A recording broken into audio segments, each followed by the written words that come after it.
খুবই মর্মাহত। আমাদের পার্টি অফিসে কালকে আগুন দেওয়া হয়েছে। তবে আমরা পুলিশ বাহিনীর প্রতি কৃতজ্ঞ। তারা অতি দ্রুত সময়ের মধ্যে এসে পরিস্থিতি নিয়ন্ত্রণ করেছে এবং পানি দিয়ে আমাদের অফিসের আগুনটিকে নিভিয়েছে।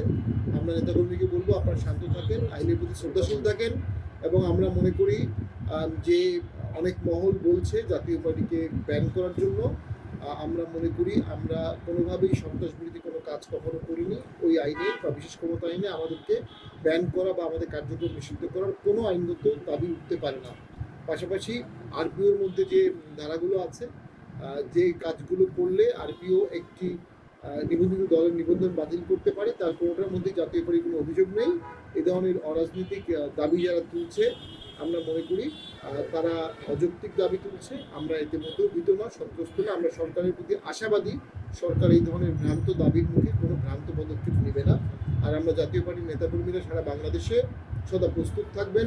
আমাদের উপর যদি কোনো আঘাত আসে, আমরা সেটা জবাব দিতে হবে। নিয়মতান্ত্রিকভাবে শান্তিপূর্ণ আন্দোলন করতে হবে, প্রয়োজনে সবাইকে ঢাকায় আসতে হবে।